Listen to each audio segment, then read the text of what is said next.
Hey everybody, it's Jason Blaha here representing Jason Blaha Strength and Fitness, and our topic today is you can't biohack your way out of hard work and consistency.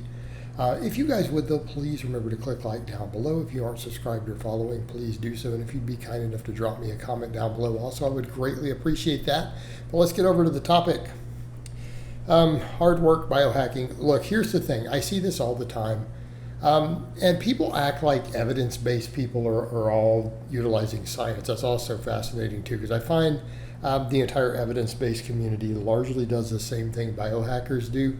I see very large amounts of people who, when I see what they do, they are ridiculously, absurdly, mind-bogglingly lazy.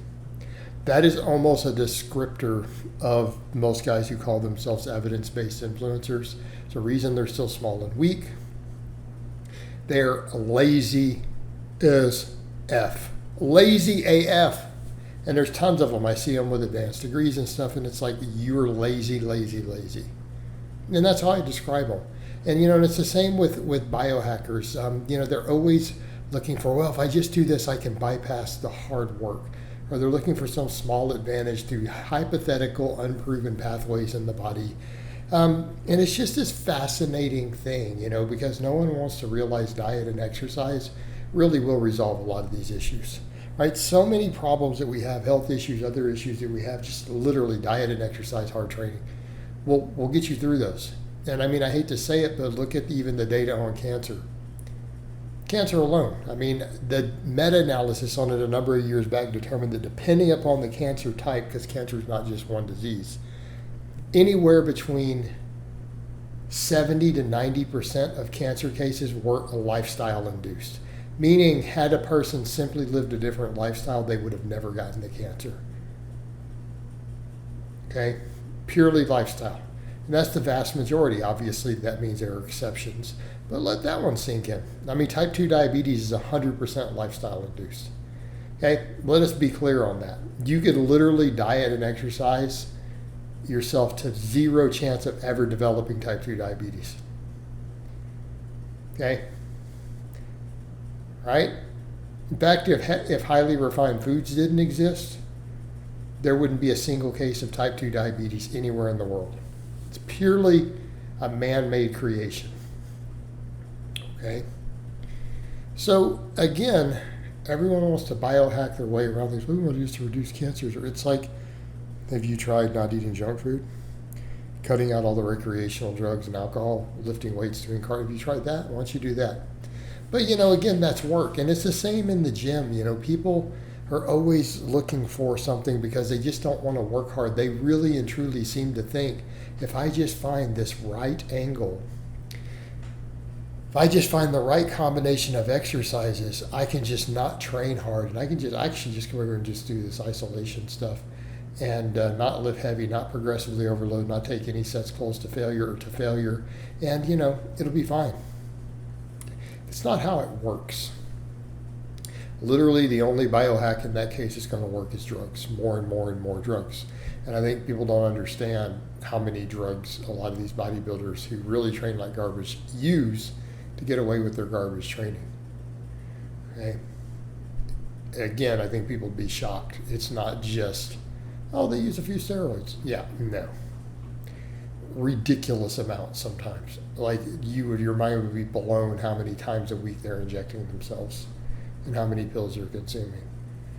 So just keep that in context when you're thinking of that. When people will say, well, you could biohack with drugs.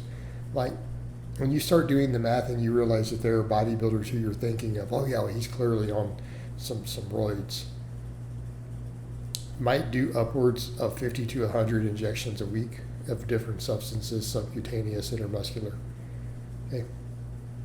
Yes, and I said what I said. I'd notice I didn't say 5, I said 50 to 100 in some cases. 50 to 100 shots a week, injections, okay? Or pincushion. So, plus whatever pills and other stuff. So yeah, sure, that can biohack to certain looks and results. But it's still at what cost? Destroys their health, the side effects, everything else. But everyone acts like if they just, I'm just going to find this biohack and I'm going to just lose body fat, or this right stuff, I'm just going to gain muscle. that I'm going to do this stuff and I'm just going to find the easy way around it. And I'm sorry, there's no easy way around it. Sorry guys, you're not just going to do some pump work on some machines and ever build the muscle and strength and everything else that people are going to get doing weighted dips and weighted pull-ups and bench presses and squats and deadlifts and all that stuff, you know, right? You're never going to replicate that with what you're doing. You're never going to. But honestly, you know, people act like that they're going to do it, or they're just going to find this magic trick. If I just have this zone, find the right zone of my cardio, it's going to fix all these problems. No, guys, you're going to have to work hard. You're literally going to have to work hard. And you're not going to biohack your way through this stuff. The same thing with diet, right? Oh, if I just take the right vitamin or supplement or this whatever extract, I can not eat a clean diet and get the same results. No, you're not going to be as healthy. You're not going to be as fit. You're not going to recover from stuff as well. Yes, okay, maybe you do certain stuff, you might get lean, but you're still not going to be optimal. You're not going to perform optimally. You're still not going to be healthy. Okay? People forget this stuff and they act like that they're just going to do that. But the reality is most people are never going to get the fitness results, the health results, anything they want if they're not willing to just dig in and do some work. And you're not going to just find a hack around that. You're not just going to find a supplement or some combination of supplements or just the right movement. If I just find this right exact cable exercise, I cannot do a bunch of heavy weighted dips and bench presses. Now, I'm sorry guys, it is not going to work. Has never worked, it will never work. And the only people who pull that stuff off, it seems like it's working, it's just lots and lots and lots of steroids and anabolic drugs. Okay? If their training is lazy like that, plus genetics on top of it. It's not going to work for the rest of you. So again, it's not just about work and doing all this stuff and eating correctly. It's about doing all of it consistently over long periods of time. Hard work and consistency are going to trump any of these hacks that people come up with. And I'm not saying you need to just train yourself into the ground. Yes, you got to have some common sense and fatigue management and listen to your body and not get overuse and inflammation or horrible form. I'm not saying to just train hard. I'm saying train smart while you do it. You know, use some sense, use again some proper fatigue management and things. But realistically, you're not going to do this. Like, people are always looking for this excuse to not work hard. And the fact of the matter is you're going to have to. And it's okay, because that's going to make you a better person with more discipline on top of it anyway.